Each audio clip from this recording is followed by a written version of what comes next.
What's up guys, welcome back to the channel and welcome to my Night of Champions reaction / review. I'm going to be giving all of my thoughts, positives and negatives to everything that happened on the show tonight. All 6 matches, we got an extra one, thanks Triple H. And I've got to say I was fairly pleasantly surprised with everything that happened. So first off, I'm going to jump into the women's matches because I do not collect women's figures, so they're not in here. But I'm going to get us started off with Rhea Ripley versus Raquel Rodriguez in a street fight, which I successfully predicted, or correctly predicted, that Rhea Ripley would come out on top on. A match that I enjoyed it. I thought it was good. I thought it was some of Raquel's best work she's done in a while. I know she's faced a lot of criticism online and, well, basically just online. She isn't the best character perhaps, but I think she's been better as of late, and I really enjoyed the match. I thought it was good. There was some fun spots in there, and you obviously got that pretty gnarly avalanche riptide at the end as the finish, which was a good finish. I was fine with that. Obviously no one is really expected to kick out of that. The only disappointing part of that match was the Roxanne interference. I thought I would have liked to see Raquel win there, just to sort of keep it going and have a bit of momentum going forward. Obviously that wasn't to be, and I did predict Rhea, so it's not out there. I was expecting Rhea to get the win, but I would have liked to see Raquel win it via the Roxanne interference. I thought Roxanne's interference was a bit meh. Rhea took her out really easily, and even with the amount of time that followed that, you know, it went on for a little bit after that. Roxanne just didn't show up. I was sort of hoping that Roxanne would pull Rhea out or pull the ref out after that avalanche riptide, but I'm fine with it, you know. I don't know where Rhea goes from here. If that potentially that tag match happens, if Roxanne steps up as Raquel's tag partner, because Liv Morgan's just got surgery and, you know, she's going to be out for a while, so I don't know where things are going to head with that. If Rhea Ripley and Raquel and the Judgment Day and everything like that is done with, I'd be fine with that. And really, I think Raquel getting the win would have carried on the feud a bit more, which is like another match over here, which, you know what, I'll talk about that now. Yeah, I do think that Solo Sikoa winning this match does carry on the feud more than if Jacob beat him, which is what I said in my predictions I could definitely see happening. Which, to be fair, there is only 2 options, Jacob or Solo winning. I did go with Jacob, just I thought the safe option, but I did basically predict what happened in the Solo win. I said if Solo was to win, I would expect Hikuleo to come in and basically get him the win, and that's what happened. The bloodline grows again, adds another new member. Tonga Loa is back, and JC Mateo is still there. It's not working, I'm sorry.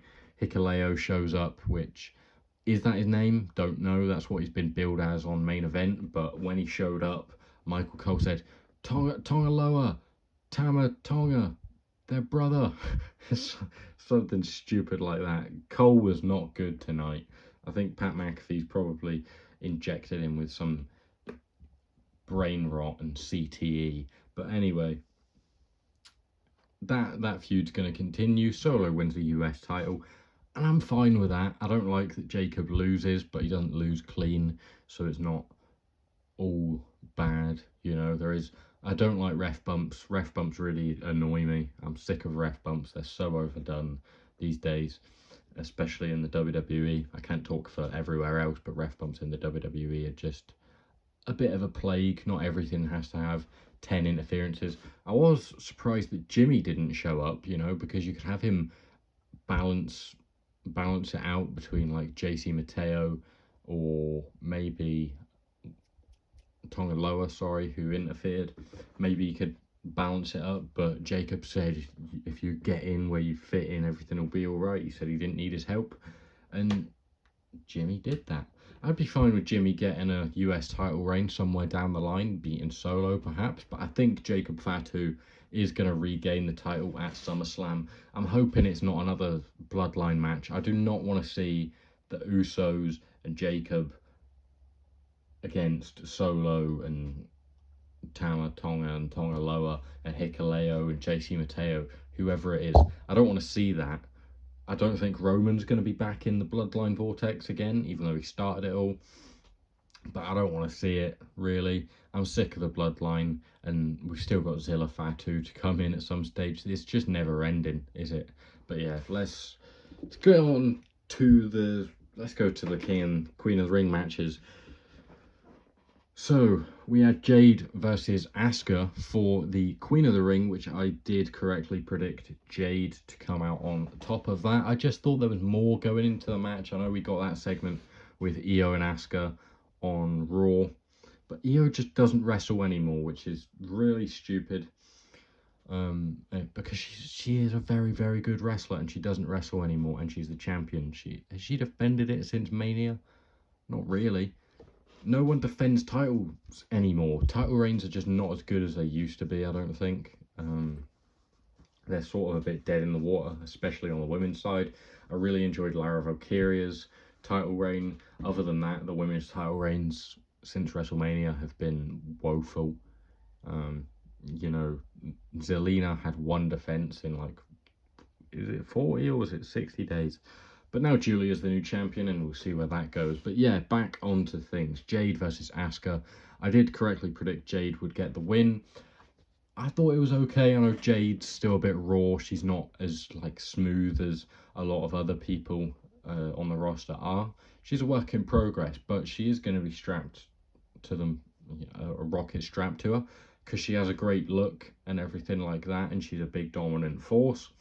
And I'm fine with that, to be honest. I don't have a problem with Jade. Not anywhere as much as the Saudi crowd had a problem with Jade, but they're generally racist and sexist. So there you have it. Not to make generalizations, but, well, I sort of am. So yeah, Jade does defeat Asuka. It seems like the finish was a bit rushed, but it was the match before the main event, so they were probably told, right, come on now. Let's move to the finish. You're taking away Punk and Cena's run-in time, okay? They did rush to the finish. I didn't mind the finish that Asuka went for the Empress Impact or whatever she calls the hip attack, and then Jade counters it into Jaded. I thought that was a little bit choppy. Could have been smoother how they went into that, and the pin was a bit dodgy, and it seemed like a bit of a false finish. But other than that, I'm fine with it. Obviously, Jade is going to go on to SummerSlam to face Tiffany at this moment in time. The way I see it, Jade wins the title and then Naomi cashes in on Jade. I'm fine with that. That's a good story. It seems like a bit of a layup for them and an easy way to go. 8 minutes already. We've got 3 matches to go. Let's go on to Cody. No, let's just do this match while we're here, because it's a quick one. Karrion versus Sammy. Karrion took some back bumps as expected, because he does take back bumps.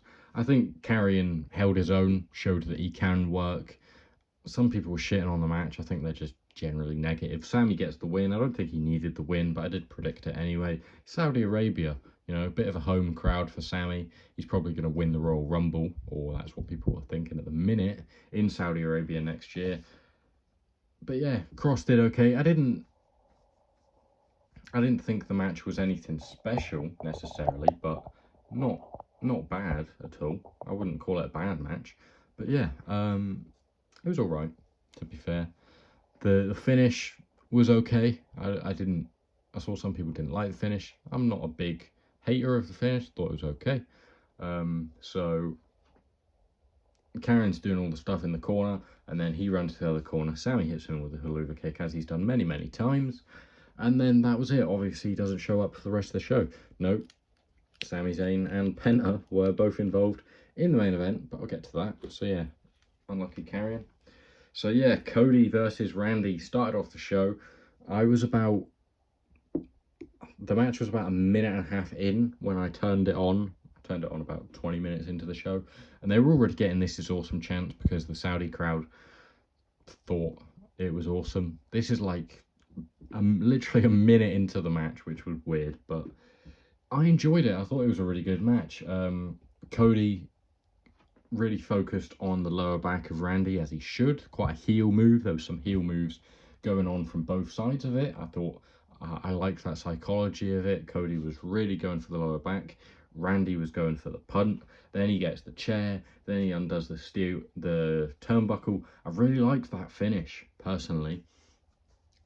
He hits like his rib cage on the turnbuckle instead of like his face, because I don't know, I've just not seen that before and I really liked it, and it makes more sense for the crossroads because that's more of like a ribs and upper chest sort of area impact of the move. And I liked that it only took the one crossroads, not like 3 roll-up crossroads to get Cody the win, because I like seeing finishers like that. I'm not a huge fan of finisher fest false finishes and stuff like that, but I guess we'll get onto a bit more of that in the main event. But yeah, I enjoyed it. I'm happy with Cody winning. I thought it was weird that they were cheering Randy and booing Cody. I know that he's a really big baby face, and you know, some people might think he's like pushed down your neck, perhaps. You know, some people just don't like Cody for reasons, or just for Roman Reigns, to be fair. But I enjoyed it. I really like Cody. I really like Randy. He deserves the pop he gets, and they sing his song very well, to be fair to them. But Cody goes on to SummerSlam to face John Cena, and I'm fine with that. Because obviously in the main event, we'll see more of Randy and Cody going forward. That match definitely happens again, and that's where we'll probably get a heel turn on one of them at some point, you'd imagine. But then we get into the main event where we find out who Cody faces, which will be John Cena after he won the match, which I also got right, as I did with Cody, which ended me on 5 out of 6 for the night, which isn't too bad. So yeah, Cena wins. The match was really, really enjoyable until a bit past halfway. Then the ref bump comes, the inevitable ref bump that just kills matches, but it just happens on every match, and it really... Not every match has to have a ref bump. Not every match has to be a replay of WrestleMania 40 and the Bloodline rules. I didn't like that. The match was so much better in the first part when it was just Cena and Punk going at it, because they're great rivals. You know, some of their best match in their career, they have the same best match. Let's just put it like that. Randy and Cena had a playback of their whole rivalry at Backlash, and they went through the hits and all of that. And, you know, I had different expectations going into that match because they were never really great up until that point. I mean, their I Quit match at like Over the Limit or Breaking Point or wherever it was called was good. But other than that, they didn't have any classics. But Cena versus Punk has always delivered, and it delivered here again until the run-ins came, until the ref bump. And I did like when Punk was signaling out for a ref and then Rollins came out. That was cool. I'll give you that. Comes out with a Money in the Bank briefcase, but he's not even in gear or anything, which, to be fair, makes sense, because I don't like when wrestlers run out in full gear when, you know, they're not wrestling tonight. So I don't mind that. I actually, thinking about it now, is quite cool. But he comes out like that, fully intending to cash in, and then he doesn't cash in. There was some cool stuff in there. Braun and Bronson obviously get involved. Punk seemed to deal with them pretty easily, though. Heyman just stands there generally. And then out comes Sami Zayn and Penta, which was weird, but it evens the odds and all that stuff. But it was a bit much.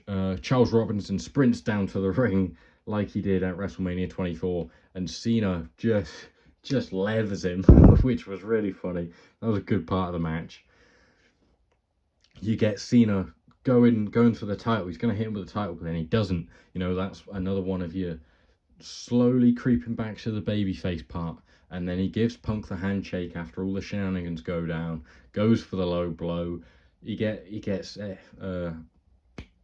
GTS'd, and then he gets put in the STF.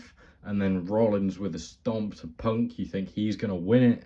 You think Punk's going to win it for a second. And then Cena steals the victory in the end. Gets rid of Rollins. And Cena goes on to SummerSlam to face Cody Rhodes, which I'm fine with. Double turn? Is that too much to ask for? Probably. I wouldn't mind it, personally. I wouldn't mind it. But that is a story for another day. I'll probably talk about it before then, because we're like just over 30 days away from SummerSlam. So I'll do my predictions nearer the time. Obviously, it's a 2-night event. But yeah, I will do my predictions nearer the time. but I'll probably talk about some other stuff on the Let's Talk Wrestling series in the build-up. But yeah, that was my entire reaction. I'm fine with that being the match at SummerSlam. It makes sense. I would have liked Punk to win, but I didn't see Cena dropping the title in Saudi Arabia. And yeah, that's about it. Thank you guys for watching. I hope you've enjoyed. If you have, please do leave a like, subscribe to the channel with your post notifications turned on to be updated on all my uploads, including stuff where I talk about other wrestling, like Let's Talk Wrestling. Planning on doing some Sporkle quizzes and some other stuff like that on the channel going forward. I've got the PIC-FED, got Dead Man's Deliveries, my mail call series. I've got a figure flipping and Dead Man's Workshop, which seems dead in the water, but I'll get to it eventually. Got other stuff coming soon, maybe a backstage setup and stuff like that. PIC-FED episode 1, hopefully in the next few weeks. So thank you guys for watching. That is everything for today, and I'll see you next time. Goodbye. You can't see me.